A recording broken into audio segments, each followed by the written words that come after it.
There are several types of aphasia, grouped into two categories: fluent or receptive aphasia, and non-fluent or expressive aphasia. People with fluent aphasia may have normal vocal inflection, but use words that lack meaning. They have difficulty comprehending the speech of others and are frequently unable to recognize their own speech errors.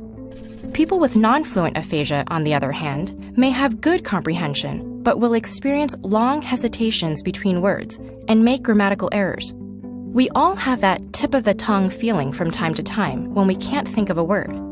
But having aphasia can make it hard to name simple everyday objects. Even reading and writing can be difficult and frustrating.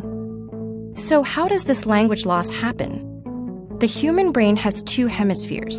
In most people, the left hemisphere governs language. We know this because in 1861, the physician Paul Broca studied a patient who lost the ability to use all but a single word, tan. During a postmortem study of that patient's brain, Broca discovered a large lesion in the left hemisphere, now known as Broca's area. Scientists today believe that Broca's area is responsible in part for naming objects and coordinating the muscles involved in speech. Behind Broca's area is Wernicke's area, near the auditory cortex. That's where the brain attaches meaning to speech sounds. Damage to Wernicke's area impairs the brain's ability to comprehend language. Aphasia is caused by injury to one or both of these specialized language areas. Fortunately, there are other areas of the brain which support these language centers and can assist with communication.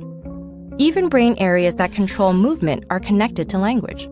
fMRI studies found that when we hear action words like run or dance, parts of the brain responsible for movement light up, as if the body was actually running or dancing.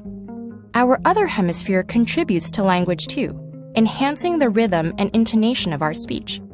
These non-language areas sometimes assist people with aphasia when communication is difficult. So how common is aphasia? Approximately 1 million people in the US alone have it, with an estimated 80,000 new cases per year. About 1/3 of stroke survivors suffer from aphasia, making it more prevalent than Parkinson's disease or multiple sclerosis, yet less widely known.